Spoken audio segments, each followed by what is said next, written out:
دی debate میں خوش آمدید۔ آج ہم تجوید کی سائنس اور فن پر بات کر رہے ہیں، خاص طور پر مخارج الحروف پر، یعنی وہ مقامات جہاں سے حروف پیدا ہوتے ہیں۔ اچھا، کیا ہو اگر میں آپ سے کہوں کہ آپ کا منہ مقدس آوازوں کے لیے ایک حیاتیاتی 3D پرنٹر ہے؟ آج ہمارے سامنے انسانی جبڑے کا ایک تفصیلی نقشہ ہے، اور ہم اس بلو پرنٹ کا جائزہ لیں گے یہ سمجھنے کے لیے کہ قرآن کا ہر حرف ہمارے منہ اور حلق میں کہاں سے جنم لیتا ہے۔ میں اس نظام کو ایک مقدس فن کے طور پر دیکھتی ہوں، ایک جسمانی نظم و ضبط جو ہر حرف کو اس کا صحیح حق دینے کے لیے مکمل آگاہی کا تقاضا کرتا ہے۔ جبکہ میرا زاویہ نظر اس سے تھوڑا مختلف ہے۔ میں ان خاکوں کو روحانی رہنمائی سے زیادہ آواز کی ٹھوس بائیو میکینیکل ساخت اور اس کی مقامی نقشہ سازی کے طور پر دیکھتا ہوں۔ میری دلچسپی یہ سمجھنے میں ہے کہ یہ نظام اتنی ناقابل یقین درستگی کے ساتھ کام کیسے کرتا ہے۔ یہ میرے لیے آپ کہہ لیں فزکس اور انیٹمی کا ایک شاہکار ہے۔ دیکھیں، میرے نزدیک یہ صرف اصولوں کا ایک مجموعہ نہیں ہے، یہ ایک ریاضت ہے۔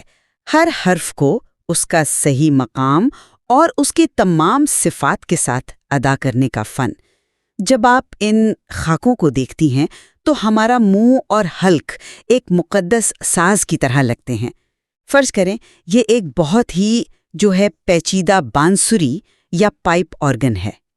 ہر حرف کا ایک گھر ہے، ایک مخرج ہے، اور ایک قاری کا یہ فرض ہے کہ وہ اس حرف کو نہایت احترام اور درستگی کے ساتھ اس کے گھر سے نکالے۔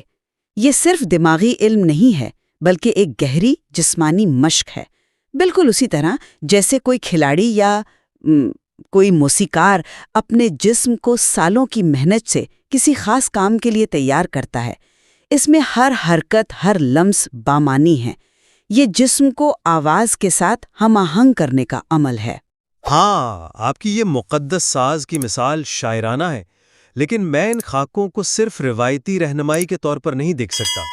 میرے لیے یہ جدید فونیٹکس اور انیٹمی کے جدید نقشے ہیں، اور سب سے حیران کن بات اس نظام کی باریکی ہے۔ زبان کی پوزیشن میں صرف 1 ملی میٹر کی تبدیلی ایک حرف کو دوسرے سے بالکل مختلف بنا دیتی ہے۔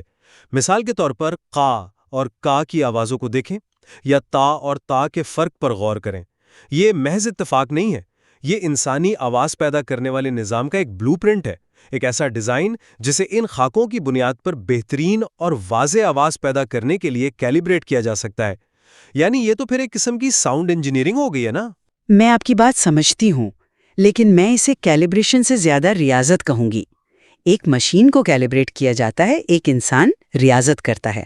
مگر آئیے اس پر مزید گہرائی میں بات کرتے ہیں۔ ضرور، تو پھر اس کے سب سے ٹھوس، سب سے واضح حصے سے شروع کرتے ہیں، دانت۔ فراہم کردہ نقشے میں 32 دانتوں کو تفصیل سے دکھایا گیا ہے۔ یہ ساکن مقامات ہیں، یہ حرکت نہیں کرتے۔ تو یہ ساکن ڈھانچے جیسے ثنایا یعنی سامنے کے دانت، ربائی اور انیاب یعنی نوکیلے دانت، یہ زبان جیسے ایک انتہائی متحرک عضو کے لیے ایک ریفرنس گرڈ یا لینڈ مارکس کا کام کیسے کرتے ہیں؟ یہ ایک بڑا دلچسپ میکینیکل سیٹ اپ ہے۔ یہ آپ نے بہت اچھی بات کی۔ یہ دانت دراصل نشانیاں ہیں، وہ کوئی بے ترتیب ڈھانچہ نہیں بلکہ ایک قاری کے لیے رہنمائی کا کام کرتے ہیں۔ جب س، ز اور ز جیسے حروف ادا کیے جاتے ہیں تو زبان کو بالکل ٹھیک معلوم ہوتا ہے کہ اس کا ہدف اوپر والے سامنے کے 2 دانتوں یعنی ثنایا علیا کا کنارہ ہے۔ تو یہ کوئی خیالی بات نہیں ہے بلکہ زبان اور دانتوں کا ایک پکا فزیکل کنیکشن ہے۔ اسی طرح ذ جیسے مشکل حرف کے لیے زبان کی کروٹ کو اذراس یعنی داڑوں سے مس کرنا ہوتا ہے۔ دانت ایک طرح سے وہ چابیاں ہیں جنہیں زبان صحیح سر پیدا کرنے کے لیے دباتی ہے۔ چابیوں کی مثال دلچسپ ہے، یعنی دانت ایک فکسڈ کی بورڈ ہیں اور زبان وہ انگلی ہے جو مختلف حروف بجاتی ہے۔ لیکن یہ بات کو تھوڑا زیادہ سادہ بنا دیتی ہے۔ میرے خیال میں یہ صرف ایک آن آف سوئچ کا معاملہ نہیں ہے۔ جب زبان دانتوں کو چھوتی ہے تو یہ صرف ایک رابطہ نہیں ہوتا، یہ ہوا کے بہاؤ کو کنٹرول کرتا ہے۔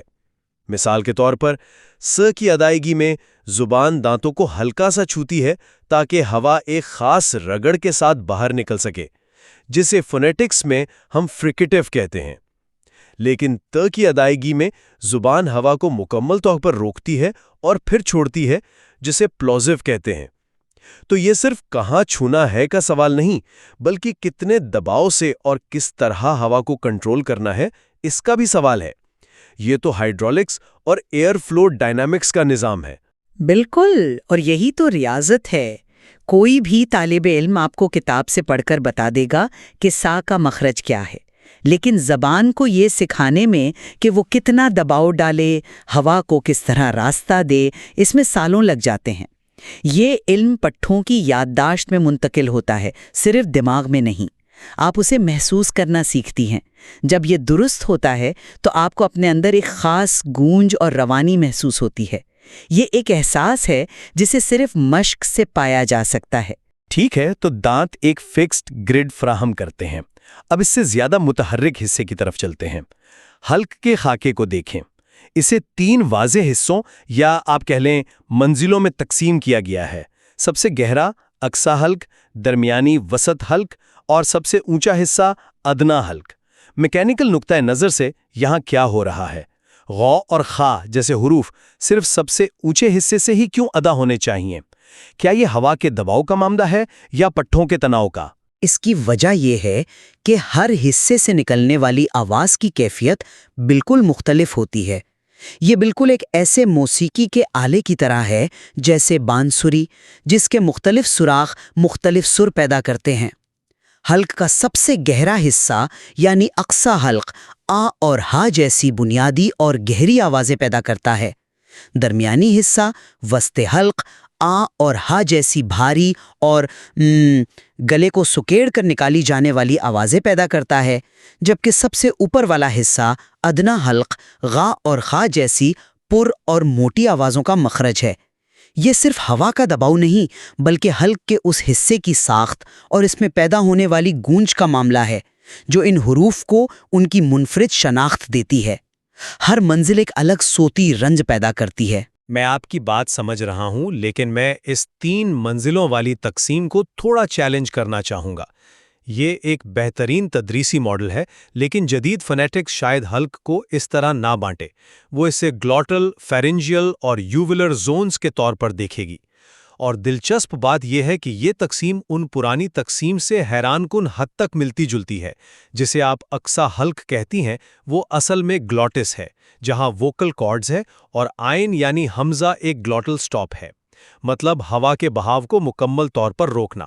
جسے آپ وسط حلق کہتی ہیں، وہ فیرنگز ہے، اور آئن اور ہے کی ادائیگی میں فیرنگز کے پٹھے سکڑتے ہیں جو ہوا کے راستے کو تنگ کرتے ہیں۔ یہ روحانی نہیں، یہ خالصتاً عضلاتی یعنی مسکولر کنٹرول ہے۔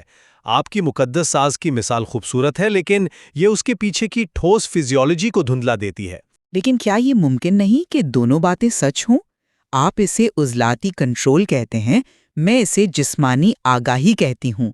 ایک قاری کے لیے یہ جاننا کافی نہیں کہ فیرنگز کے پٹھے سکڑ رہے ہیں، اسے یہ محسوس کرنا ہوتا ہے۔ اسے اپنے حلق کے اس درمیانی حصے میں ایک خاص تناؤ اور ارتعاش محسوس کرنا ہوتا ہے۔ روایتی اصطلاحات اوکسا، وسطی، ادنا صرف جگہ نہیں بتاتی بلکہ آواز کی کیفیت اور احساس کو بھی بیان کرتی ہیں۔ یہ اصطلاحات طالب علم کو سکھانے کے لیے بنائی گئی ہیں کہ اسے اپنے جسم کے اندر کیا محسوس کرنا ہے، نہ کہ صرف یہ بتانے کے لیے کہ ایک ڈاکٹر کو ایکس رے میں کیا نظر آئے گا۔ ٹھیک ہے، تو حلق کی یہ منزلیں آواز کو ایک خاص رنگ دیتی ہیں، لیکن زبان کا معاملہ تو اس سے بھی زیادہ پیچیدہ لگتا ہے، کیونکہ وہ صرف ایک جگہ ساکن نہیں رہتی، وہ تو ایک انتہائی متحرک آلہ ہے۔ نقشوں میں اسے صرف ایک پٹھے کے طور پر نہیں دکھایا گیا، بلکہ مختلف حصوں میں تقسیم کیا گیا ہے۔ جڑ یعنی اقصی لسان، درمیان یعنی وسط لسان، نوک یعنی طرف اللسان، اور کنارے یعنی حافت اللسان۔ میری دلچسپی اس میں ہے کہ یہ تقسیم ایک جیسی آواز والے حروف جیسے تے، دال اور توئے میں فرق کیسے پیدا کرتی ہے، جبکہ تینوں حروف بظاہر زبان کی نوک کو اوپر کے دانتوں کی جڑوں سے لگانے سے ادا ہوتے ہیں۔ میکینیکل طور پر رابطے کا نقطہ تو تقریباً ایک ہی ہے۔ آپ نے ایک بہت ہی اہم اور گہرا سوال اٹھایا ہے۔ یہاں صرف مخرج یعنی رابطہ کا نقطہ کام نہیں کرتا، اس کے ساتھ حرف کی صفات یعنی اس کی خصوصیات بھی کام کرتی ہیں۔ اگرچہ تے، دال اور تو کا رابطہ نقطہ ایک جیسا ہے، لیکن زبان کا عمل اور اس کی حالت مختلف ہوتی ہے۔ تو کی ادائیگی میں زبان کا پچھلا حصہ اوپر کی طرف اٹھتا ہے، جسے استعلا کہتے ہیں، جس سے آواز بھاری اور پر ہو جاتی ہے، جبکہ تے اور دال میں زبان ہموار رہتی ہے، جسے استفال کہتے ہیں۔ تو یہ صرف کہاں کا سوال نہیں ہے، بلکہ کیسے کا بھی ہے۔ زبان صرف ایک نقطے کو نہیں چھوتی، بلکہ ایک خاص انداز، ایک خاص کیفیت کے ساتھ چھوتی ہے۔ یہی وہ باریک فرق ہے جو ایک ماہر قاری اور ایک نوآموز قاری میں ہوتا ہے۔ میں آپ کی بات کو آگے بڑھانا چاہوں گا۔ یہ استعلا یا زبان کا پچھلا حصہ اٹھانا صرف ایک کیفیت یا انداز نہیں ہے، یہ خالص ایکوسٹک ڈیزائن یعنی صوتی ڈیزائن ہے۔ جب آپ تو ادا کرنے کے لیے زبان کا پچھلا حصہ اٹھاتے ہیں تو آپ اصل میں اپنے منہ کے اندر کے ایکوسٹک چیمبر کی شکل بدل دیتے ہیں۔ زبان کو اٹھا کر آپ گونج کی جگہ کو تنگ اور گہرا کر رہے ہیں، جس سے کم فریکوینسی والی آوازیں زیادہ نمایاں ہوتی ہیں اور زیادہ فریکوینسی والی دب جاتی ہیں۔ اسی لیے تا کی آواز میں وہ گہرائی اور بھاری پن ہے جو تے میں نہیں ہے۔ یہ فزکس ہے، کوئی راز نہیں۔ یہ ایک سادہ سوئچ نہیں ہے جو آن یا آف ہوتا ہے۔ یہ ایک پریشر سینسیٹیو بٹن کی طرح ہے جو یہ بھی محسوس کرتا ہے کہ اسے کتنی قوت سے اور کس زاویے سے دبایا گیا ہے۔ یہ واقعی ایک پریسائز آلہ ہے۔ آپ کی وضاحت بہترین ہے، لیکن میں اس میں ایک چیز کا اضافہ کروں گی۔ میں نے کئی سال صرف زا حرف کی مشق میں گزارے۔ یہ صرف زبان کو داڑھوں سے لگانا نہیں تھا، مجھے یہ محسوس کرنا تھا کہ آواز کا دباؤ زبان کے کنارے پر کیسے پھیلتا ہے۔ یہ ایک احساس ہے جسے الفاظ میں بیان کرنا مشکل ہے، اسے صرف ریاضت سے پایا جا سکتا ہے۔ آپ اسے اکوسٹک ڈیزائن کہہ سکتے ہیں، لیکن ایک قاری کے لیے یہ اپنے جسم کے ساتھ ایک تعلق پیدا کرنا ہے۔ جب تک آپ اسے محسوس نہیں کرتی، آپ اسے صحیح طریقے سے ادا نہیں کر سکتی، چاہے آپ فزکس کے تمام اصول ہی کیوں نہ جان لیں۔ میں اس بات سے انکار نہیں کر رہا کہ مشق ضروری ہے، لیکن اس مشق کا مقصد پٹھوں کو ایک خاص میکینیکل عمل کے لیے تربیت دینا ہے۔ اچھا، آخر میں الجوف یعنی منہ اور حلق کی خالی جگہ اور الخیشوم یعنی ناک کے بانسے کی بات کرتے ہیں۔ خاکوں کو دیکھ کر لگتا ہے کہ یہ دونوں مقامات رابطے کے نکات نہیں بلکہ گونج پیدا کرنے والے چیمبرز یعنی ریزوننٹ چیمبرز ہیں۔ صوتی اعتبار سے یہ کیسے کام کرتے ہیں؟ یہ تو خالصتاً آواز کے گونج کا معاملہ لگتا ہے۔ بالکل صحیح، آپ نے انہیں درست پہچانا ہے۔ الجوف دراصل حروف مدہ یعنی آ، واو اور یا کا مخرج ہے۔ یہ وہ سانس ہے جو آواز کو اٹھاتی ہے اور اسے پھیلاتی ہے۔ اسی لیے اسے مخرج مقدرہ یا اندازن مخرج کہا جاتا ہے، کیونکہ یہ کوئی ایک ٹھوس نقطہ نہیں بلکہ ایک خالی جگہ ہے جہاں آواز گونجتی ہے اور اپنی پوری شکل پاتی ہے۔ یہ ایک گرجا گھر کا بڑا ہال ہے جو آواز کو وسعت دیتا ہے۔ دوسری طرف الخیشوم غنہ کا مخرج ہے، جو نا اور ماں کی وہ مخصوص آواز ہے جو ناک سے نکلتی ہے۔ یہ خود کوئی حرف نہیں بلکہ ان حروف کو عطا کی گئی ایک خوبصورت صفت ہے جو آواز میں خاص گونج اور مٹھاس بھر دیتی ہے۔ پھر سے آپ کی مثالیں بہت عمدہ ہیں، لیکن آئیے اس کے پیچھے کی مشین کو دیکھتے ہیں۔ یہ خالی جگہیں پراسرار نہیں ہے۔ الجوف بنیادی طور پر ایک کھلا ہوا صوتی راستہ ہے۔ جب آپ آ جیسی لمبی واول ساؤنڈ نکالتے ہیں تو ہوا بغیر کسی رکاوٹ کے باہر آتی ہے اور آپ کے منہ اور حلق کی شکل اس آواز کی فریکوینسی یعنی فارمیٹ کا تعین کرتی ہے۔ یہ ایک اوپن پائپ ریزونیٹر ہے اور الخیشوم ایک کپلڈ ریزونیٹر ہے۔ جب آپ ن یا م ادا کرتے ہیں تو آپ کے حلق میں نرم تالو یعنی ویلم نیچے گرتا ہے، جس سے ہوا منہ کے بجائے ناک کے راستے سے گزرتی ہے۔ یہ عمل آواز میں وہ مخصوص نیزل فریکوینسی شامل کر دیتا ہے جسے آپ غنہ کہتی ہیں۔ یہ ایک ذہین صوتی سوئچ ہے جو آواز کے راستے کو بدل دیتا ہے۔ اور اس سوئچ کا مقصد کیا ہے؟ صرف ایک مختلف آواز پیدا کرنا؟ نہیں، اس کا مقصد ایک خاص جمالیاتی اور روحانی تاثر پیدا کرنا ہے۔ غنہ کی آواز میں ایک ٹھہراؤ ہے، ایک گونج ہے جو سننے والے کو اپنی طرف کھینچتی ہے۔ یہ تلاوت کو صرف الفاظ کی ادائیگی سے بڑھ کر ایک تجربہ بناتی ہے۔ یہ اس بات کی بہترین مثال ہے کہ کس طرح ایک جسمانی عمل کو ایک گہرے فنی مقصد کے لیے استعمال کیا گیا ہے۔ تو بائیو میکینیکل نقطہ نظر سے یہ خاکے ایک حیاتیاتی صوتی نظام کے ناقابل یقین حد تک تفصیلی بلو پرنٹس ہیں۔ ہر جزو، دانتوں کی ترتیب، زبان کے حصے، حلق کی سطحیں اور گونجنے والی جگہیں ایک مخصوص صوتی نتیجہ پیدا کرنے میں ٹھوس اور قابل پیمائش کردار ادا کرتا ہے۔ یہ ایک مکمل طور پر مربوط اور انتہائی حساس نظام ہے جس کی خوبصورتی اس کی میکینیکل کارکردگی میں ہے۔ اور ایک قاری کے نقطہ نظر سے یہ خاکے ایک گہرے جسمانی فن کی رہنمائی کرتے ہیں۔ یہ صرف ٹیکنیک کا معاملہ نہیں بلکہ جسم کو اس طرح تربیت دینے کے بارے میں ہے کہ ہر حرف کا گھر کا پتہ مل جائے۔ اس سے تلاوت صرف یادداشت کا عمل نہیں رہتا بلکہ پورے صوتی نظام کی ایک کوریوگرافی بن جاتی ہے، ایک ایسی عبادت جس میں جسم کا ہر متعلقہ حصہ پوری آگاہی کے ساتھ شامل ہوتا ہے۔ تو جہاں آپ اس نظام کو ایک روحانی کوریوگرافی کے طور پر دیکھتی ہیں، میں اسے حیاتیاتی انجینئرنگ کی ایک شاندار مثال سمجھتا ہوں۔ یہ خاکے ایک ایسے صوتی نظام کا بلو پرنٹ ہے جسے صدیوں پہلے ناقابل یقین درستگی کے ساتھ ڈی کوڈ کیا گیا تھا۔ اس کی خوبصورتی اس کی میکینیکل کارکردگی میں ہے، چاہے اسے کسی بھی زاویے سے دیکھا جائے۔